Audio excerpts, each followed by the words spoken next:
नमस्कार जी, मैं Shifali secret of your life program में आपका ढेर सारा स्वागत करती हूँ। आज secret of your life program में ढेर सारी बातें करेंगे प्रोफेसर साहब के साथ, क्योंकि यात्रा पे जा रहे हैं प्रोफेसर गुरुदेव बड़ा साहब। तो पहले उनका स्वागत करते हैं, बाद में बताती हूँ अभी आपको एपिसोड हम किस चीज़ पे करते हैं।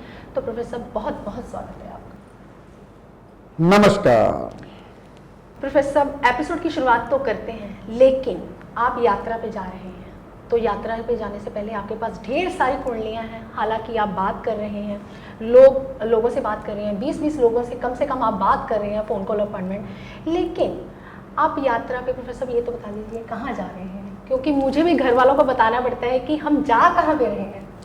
शेफाली जी, मुझे पहले ही पता था आप पूछने वाले हो कि कहाँ पे जा रहे हैं। अगर मैं दिल से बताऊं, मुझे भी नहीं पता। अगर मैं दिल से बताऊंगा, जब मैं घर से चलूंगा, ऑन कैमरा मेरे मुख से जहां भी निकल जाएगा वहीं जाऊंगा, पर लेकिन जाऊंगा भोले शंकर के ही पास, ये तो पक्का है। और यात्रा में आपको दिखाता जाऊंगा रास्ते रास्ते में, और भी कहीं भी जा सकता हूं, लेकिन भोले शंकर का रास्ते में जो भी आता है स्थान, वहां जरूर जाऊंगा मैं। जी, ऐसा तो मुझे भी पता है प्रोफेसर, आप भोले शंकर के बहुत बड़े फ़ैन हैं, भक्त हैं। लेकिन आपने 12 ज्योतिर्लिंग जो है वो पूरे कर चुके हैं। लेकिन कुछ आइडिया तो होता है ना कि हम इस जगह पे जा रहे हैं, कोई ऐसी लोकेशन है, क्योंकि क्यूरियोसिटी है आपके परिवार के लोगों को भी कि आप प्रोफेसर कहाँ जा रहे हैं। थोड़ा सा आइडिया दे दीजिए, हमें ये हो जाएगा कि हमने कितने ड्रेस डालनी है, कितने कपड़े पहनने हैं और कैसे जाना है। चलो, आपने पूछ ही लिया तो बता ही देता हूं। हम गर्मी में तो नहीं जाएंगे, क्योंकि गर्मी यहाँ पे स्टार्ट हो चुकी है। गर्मी में तो नहीं जाएंगे, जाएंगे तो मौसम जहां पे सही होगा। अब मौसम कहां पे सही है भाई?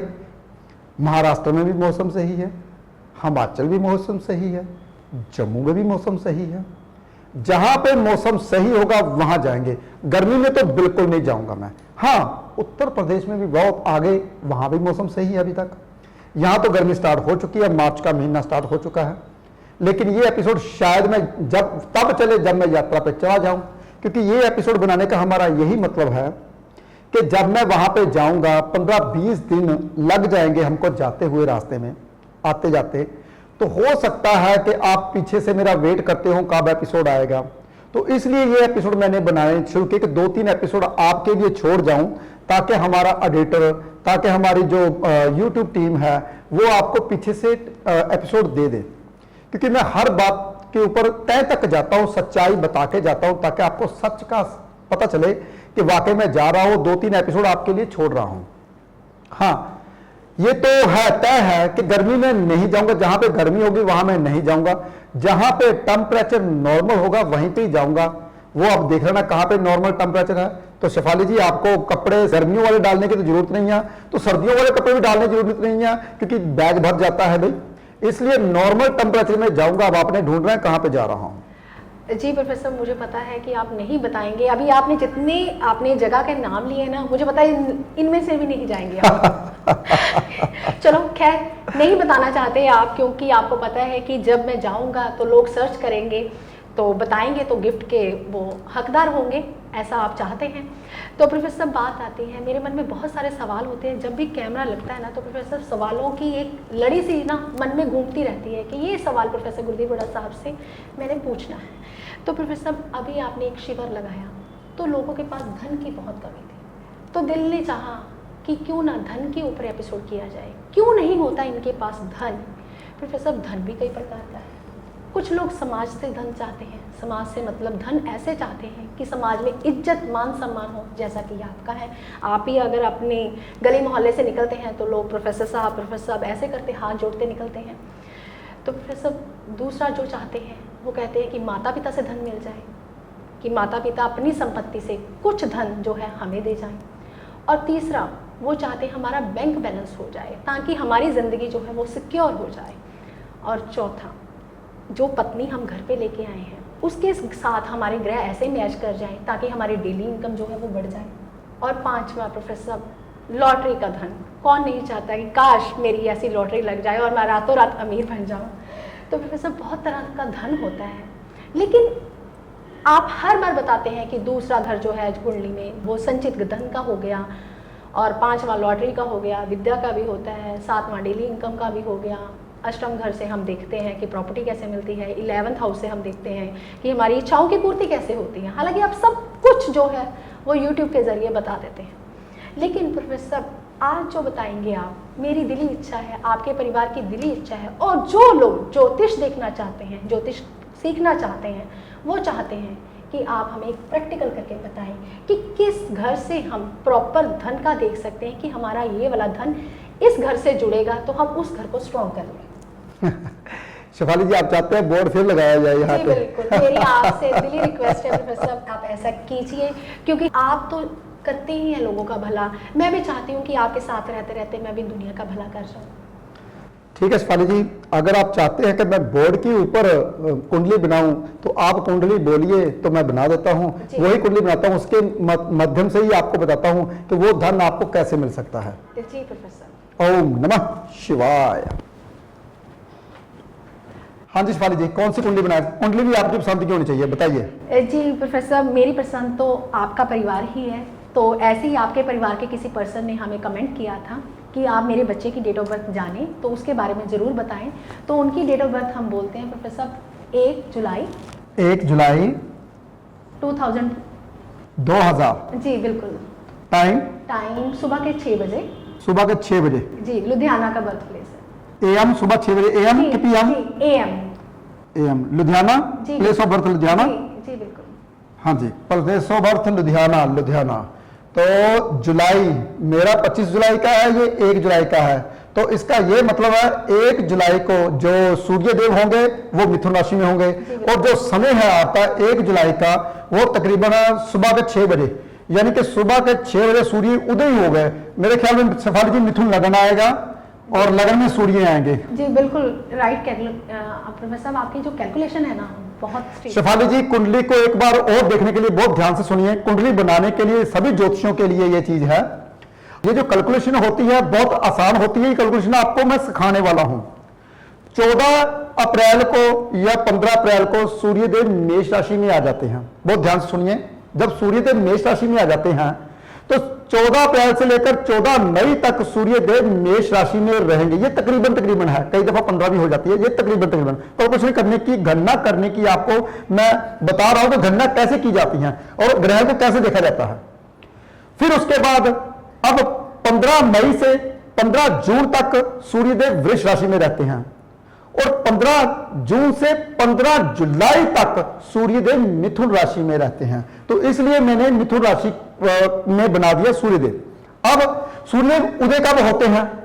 देखो, जुलाई में सूर्यदेव उदय होते हैं कम से कम मान के चलिए आप 5:17, 5:20, तकरीबन। इसका मतलब 2 घंटे का लगन तो होता ही है। इसका मतलब 5:15 से लेकर और 7:15 बजे तक तकरीबन। अब कितने डिग्री चला गया ये भी बहुत ध्यान से सुनिए। जब तक ये डिग्री नहीं जान पाओगे तब तक गणना नहीं कर पाओगे। बहुत ध्यान सुनिए। अब यहां पे सूर्यदेव चले गए 15 डिग्री, क्योंकि 15 कहां निकल गए? 15 डिग्री कैसे निकल गए मैंने कैसे बताया?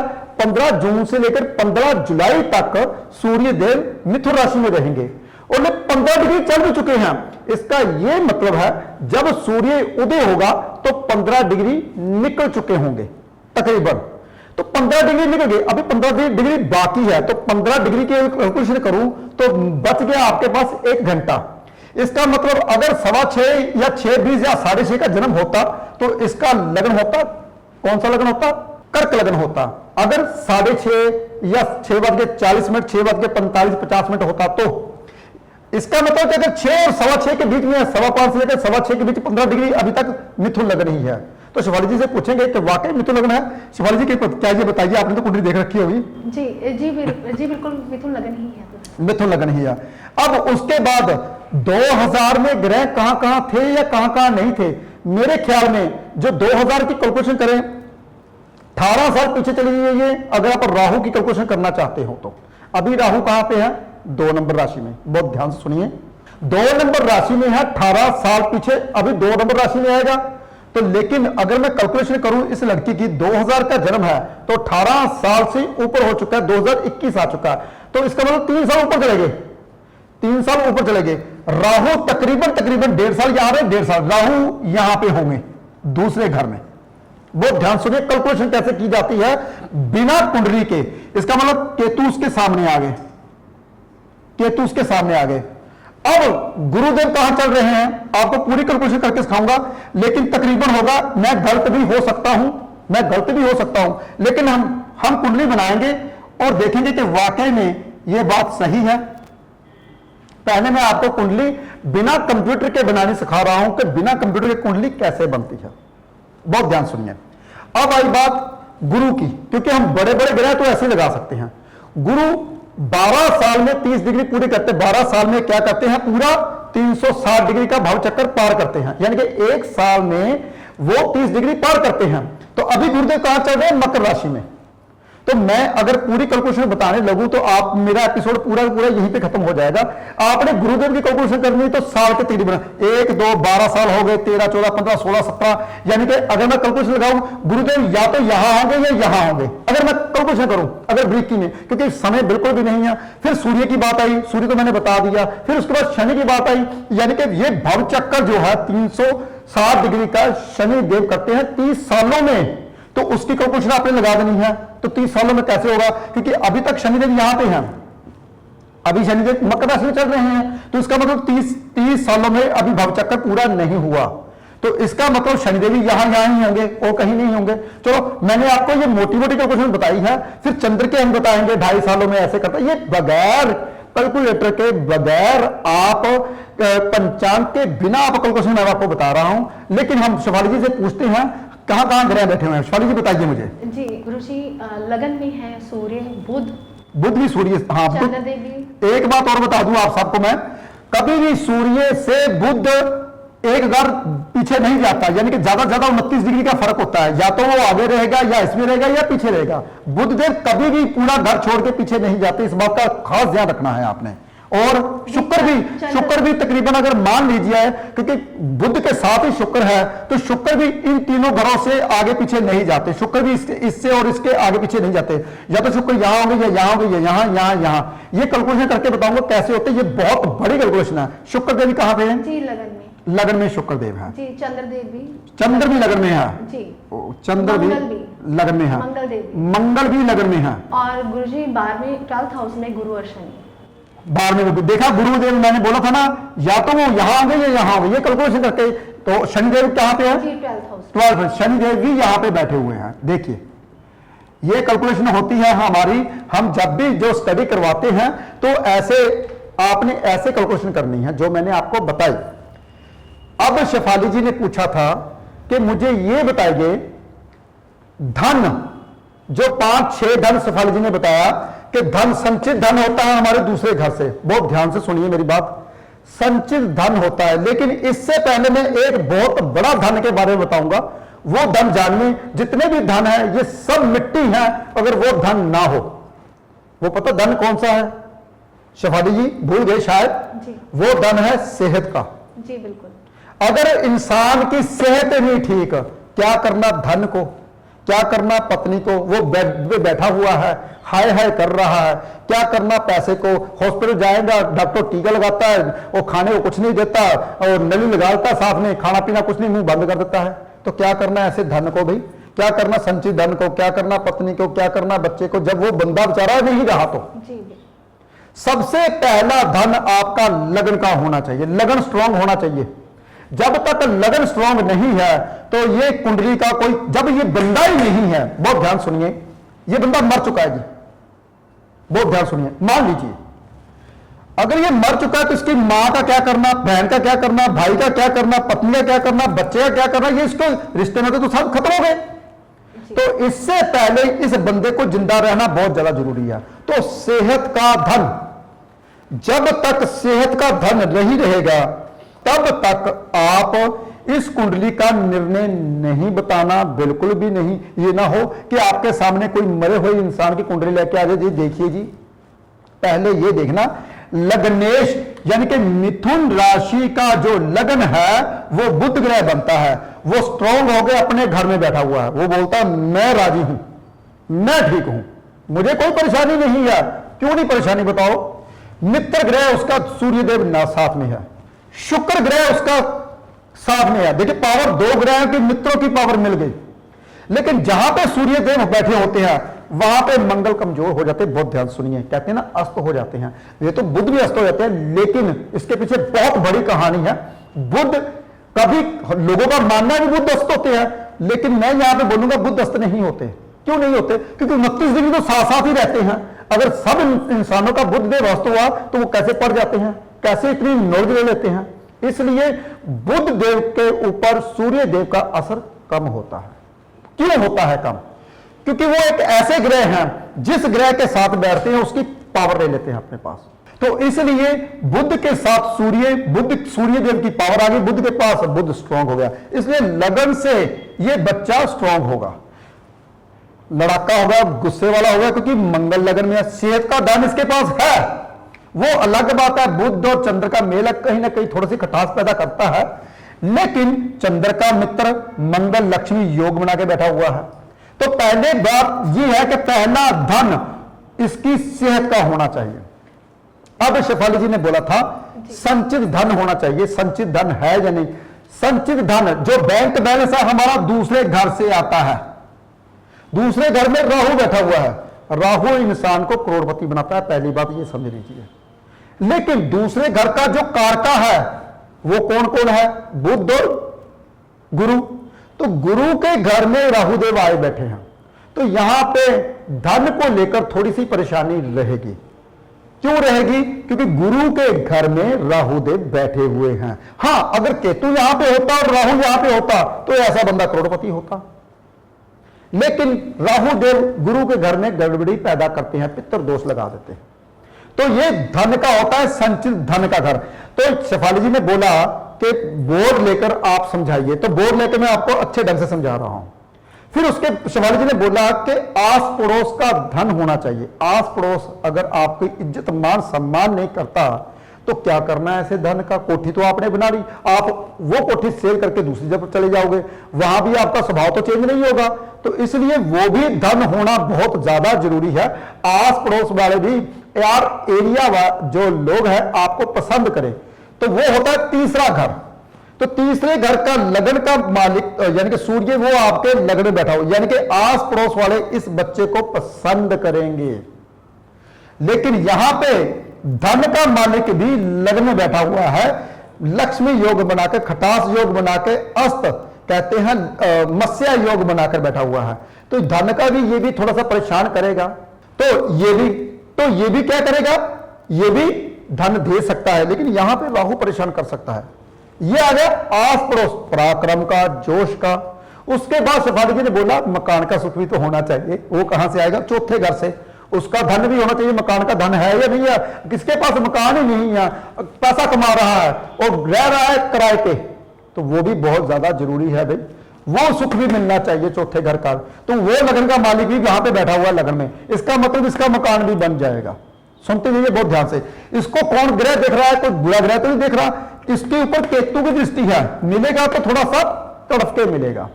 आगे फिर औलाद का धन शेफाली जी ने बोला, औलाद का धन कैसा होगा? पंचम घर होता है औलाद का, तो औलाद कैसी होगी? औलाद का घर का मालिक भी यहां पे बैठा हुआ है भाई जैस ग्रहों के साथ। इसका मतलब इसके पास बच्चा हो जाएगा, लेकिन इसके ऊपर कहीं बुरे ग्रह की दृष्टि तो नहीं है, इसके ऊपर किसी की बुरे ग्रह की दृष्टि नहीं है।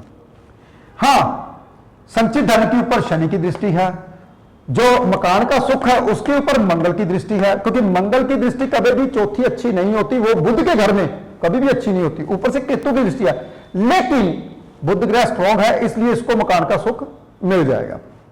आगे फिर आती है बात वो दशा महादशा की, फिर नक्षत्र कौन से नक्षत्र में बैठा हुआ है, फिर उसके बाद चंद्र का नक्षत्र कौन सा है। इसकी अगर कुंडली बनाओ तो अगर ये लड़की है तो चंद्र से भी देखा जाएगा, अगर ये लड़का है तो सूर्य से भी देखा जाएगा। देखिए बहुत ध्यान से। तो इसके पास घर भी बन जाएगा, मुश्किल से बने, मुश्किल तो आएगी ही आएगी, लेकिन घर भी बन जाएगा। हाँ, बच्चा भी हो जाएगा, कोई परेशानी नहीं आएगी बच्चे में। बच्चा का धन, लॉटरी लगेगी या नहीं लगेगी? अब लॉटरी की बात की थी शेफाली जी ने। लॉटरी के घर का मालिक शुक्र सूर्य के साथ पीड़ित है, सूर्य के साथ अस्त होकर बैठा हुआ है, कहीं ना कहीं परेशानी देगा। अगर लॉटरी में परेशानी देगा तो बच्चे में परेशानी नहीं देगा।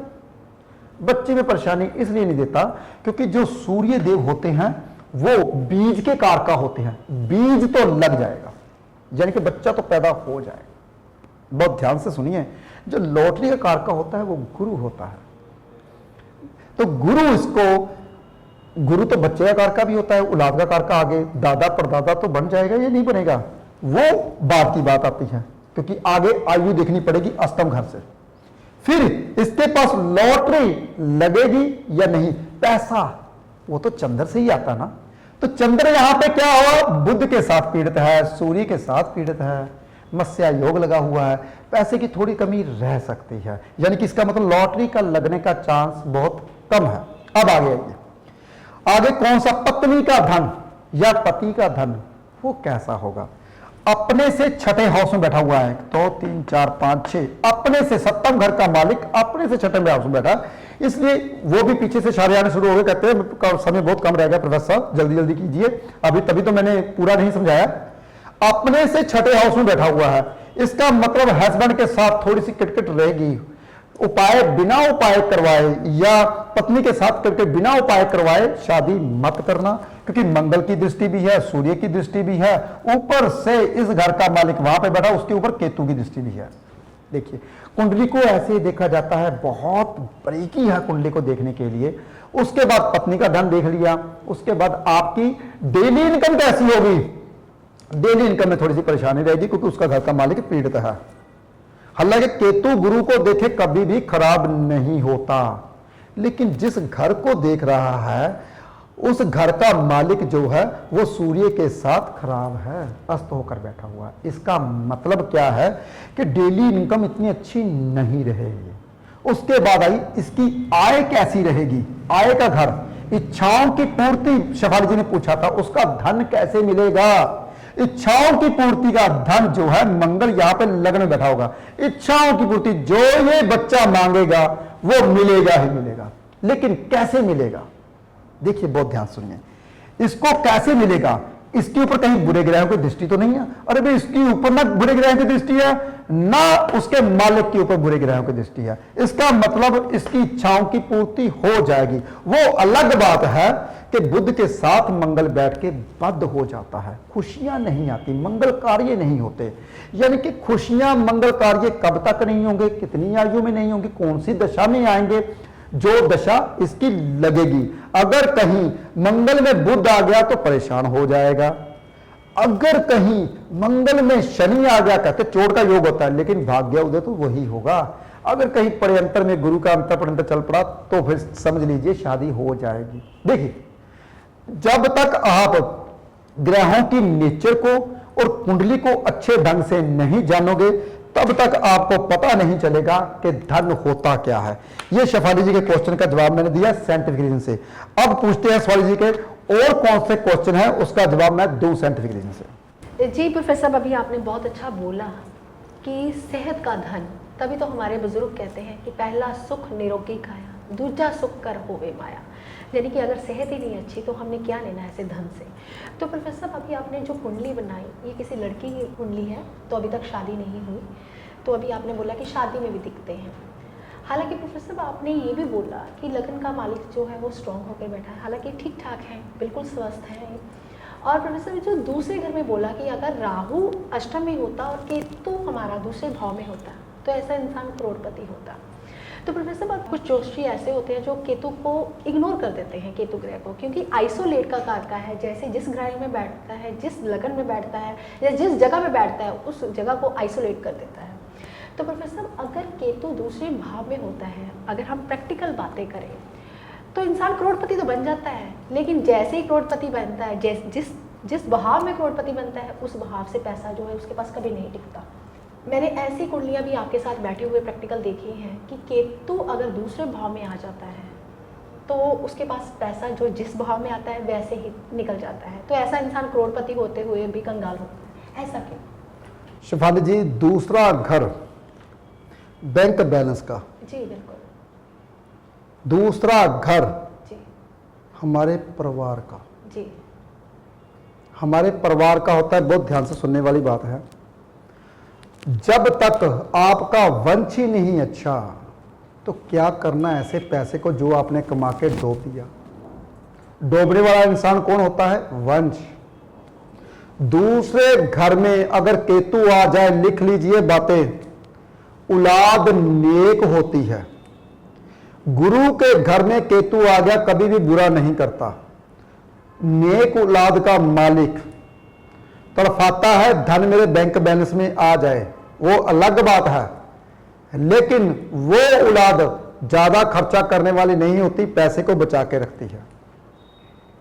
और दूसरे घर का केतु कभी भी, वो अलग बात है कौन सी राशि में है, पापी होकर बैठा है, कौन सा उसके घर का मालिक अगर पीड़ित है, छठे हाउस में गया दूसरे घर का मालिक, तो फिर तो डूबेगा ही डूबेगा। लेकिन फिर भी 90% दूसरे घर का केतु औलाद के लिए बहुत अच्छा होता है, इसलिए दूसरे घर का केतु कभी भी खराब नहीं होता। केतु पंचम घर का भी खराब नहीं होता, केतु 9वें घर का भी खराब नहीं होता, केतु 12वें घर का भी खराब नहीं होता। यहां पे मैंने जो जो प्लेसमेंट मैंने बताई है, वहां पे केतु देव कभी भी खराब नहीं होते 99%। लेकिन कुंडली को हम जरूर देखेंगे कि उस घर का मालिक कहां पे बैठा हुआ है, उस घर को कौन सा ग्रह देख रहा है, उस घर का मालिक पापी तो नहीं होकर बैठा। इसलिए शेफाली जी बहुत सारी बातें हैं कुंडली को लेकर। जी, अगर बात केतु देव के ऊपर ही चली है तो प्रोफेसर माफी चाहती हूँ आपसे, आपके साथ बैठे बैठे अगर प्रैक्टिकल किया जाए तो प्रोफेसर 12वें घर का केतु तो जेल यात्रा भी करवा देता है। तो अपनी अपनी कुंडलियां खोल के बैठिए, तो मुझे लगता है कि 50% लोग ऐसे होते हैं, ऐसे होंगे भी जिसने जेल यात्रा की हो। तो ऐसा क्यों प्रोफेसर? शेफाली जी, जेल यात्रा उसकी होती है अगर 12वें घर का मालिक भी लगन में आ जाए। बहुत ध्यान से सुनिए, 12वें घर का मालिक का संबंध अष्टम घर के साथ हो जाए, फिर जेल यात्रा होगी। कुंडलियां खोलिए तभी पता चलेगा, ऐसे जेल यात्रा नहीं होती। जिसका केतु 12वें घर में होता है उसकी जेल यात्रा नहीं होती। संबंध को अगर नहीं देखोगे तब तक जेल यात्रा नहीं होती। शिवाली जी देखिए, मेरी बात सुनिए, 12वें घर का मालिक का अगर लगन के साथ संबंध नहीं होगा, केतु बेचारा अकेला उसको कैसे ले जाएगा? जी बिल्कुल। अगर संबंध होगा तभी तो उसको जेल यात्रा जानी पड़ेगी, तभी उसको फौरन यात्रा भोगनी पड़ेगी, तभी उसको कष्ट भोगने पड़ेंगे। जी प्रोफेसर, आते हैं इसी कुंडली के ऊपर। जैसे कि आपने देखा कि मत्स्य योग भी बना हुआ है, सूर्य और चंद्र का बना हुआ है, मंगल और बुध का, मंगल बुध है यहाँ पे, तो सूर्य बुध शुक्र है, तो ऐसे इंसान को कई बार स्किन एलर्जी भी हो जाती है प्रोफेसर। तो आप इसके लिए क्या रेमेडी देना चाहेंगे कि इस इंसान की, जो इस लड़की की है, शादी भी हो जाए, मंगल कार्य भी घर में हो जाए, जो मत्स्य योग है, जो रुक रुक के कार्य होते हैं घर में, वो पूर्ण हो जाए? बिल्कुल, बहुत आसान रेमेडीज दे रहा हूँ शिफाली जी। अगर ये लड़की ये करेगी तो सभी रोगों को और सभी दोषों को खत्म करना पड़ेगा। एक सिंपल साधारण सा उपाय दूंगा जो कि वो बहुत अच्छा होगा। और सबसे बड़ी बात है, राहु को भी ठीक करेगा। सुबह सोमवार के सोमवार भोले शंकर के पास जाके जल चढ़ाए, जिससे उसका चंद्रमा ठीक होगा। और जो सफेद चंदन है वो माथे के ऊपर लगाए, जिससे उसका राहु ठीक होगा। तो जैसा वर मांगेगी वैसा ही मिलेगा। गुरुदेव 12वें घर में कभी भी खराब नहीं करेंगे जब कभी भोले शंकर के पास ये लड़की जाएगी। सिंपल साधारण सा उपाय बता रहा हूं। शनिदेव के पास आपने नहीं जाना और कहीं भी कहीं मंदिर पे नहीं जाने की जरूरत है, सिर्फ और सिर्फ भोले शंकर के पास सोमवार जाने की जरूरत है। अगर वक्त रख सकती है, पेट खाली रख सकती है, फलाहार रह सकती है, तो सोमवार के सोमवार वो और भी अच्छा होगा। इसके लिए धन की कमी नहीं होगी, किसी चीज की कमी नहीं रहेगी। एक सिंपल साधारण सा उपाय है। जी प्रोफेसर, एक और उपाय जाते जाते बता दीजिए इस लड़की के लिए, क्योंकि आपने बोला कि सप्तम घर का मालिक जो है अपने से छठे हाउस में बैठा हुआ है, तो ऐसे कोई पति पत्नी के संबंध जो है वो अच्छे नहीं रहते, तो उसके लिए क्या कोई स्टोन भी धारण हो सकता है या कुछ ऐसा उपाय हो सकता है कि शादी के वक्त किया जाए और इस लड़की की जिंदगी जो है वो समूह चले? बिल्कुल चलेगी। पहले शादी इसकी हो जाएगी जब वो सोमवार के सोमवार व्रत रखेगी, या फिर सोमवार भोले शंकर के पास कच्चे लस्सी चढ़ाएगी। लेकिन अगर कोई स्टोन डाल सकते हैं तो व्हाइट पुखराज डाल सकते हैं, इससे इसकी मैरिज भी होगी, बहुत अच्छा घर भी मिलेगा। जी प्रोफेसर, आपका बहुत बहुत धन्यवाद, क्योंकि आज जो कुंडली हमने डिस्कस की है ये यूट्यूब के जरिए ही आई थी हमारे पास। तो अगर चाहते हैं आपकी कुंडली पर भी प्रोफेसर गुरदीप रोड़ा साहब डिस्कस करें तो आपकी लॉटरी भी लग सकती है। अगर आप यूट्यूब पे कमेंट डालते हैं तो आप प्रोफेसर गुरदीप रोड़ा साहब से कुछ भी पूछ सकते हैं, लेकिन वो एक ही जरिया है, यूट्यूब के जरिए आप कमेंट डालिए ताकि आपको प्रोफेसर गुरदीप रोड़ा साहब एक और नया एपिसोड करके आपको उसका हल दे दें, आपको उसका निवारण दे दें।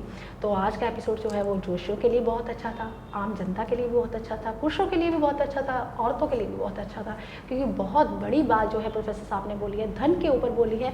तो इस एपिसोड को आपने ज़्यादा से ज़्यादा लोगों तक शेयर करना है, ताकि आपका ज्ञान तो बढ़े बढ़े, साथ में दूसरे लोगों को भी जो है धन जो है प्राप्त हो सके। और कमेंट में आप ओम नमः शिवाय लिखना मत भूलिएगा, यही मंत्र जो है इच्छाओं की पूर्ति करवाता है। आप अपना ध्यान रखें, खुश रहें। आज के लिए इतना ही, नमस्कार। सूर्य मणि यंत्र के रूप में आपके सन्मुख लेकर आए हैं प्रोफेसर गुरदीप अरोड़ा जी। पूजा विधि से अभिमंत्रित कर प्रोफेसर गुरदीप अरोड़ा जी ने सूर्य मणि यंत्र को तैयार किया है। जो इंसान फोबिया यानी डर की बीमारी से पीड़ित है, उन्हें निडर बनाता है।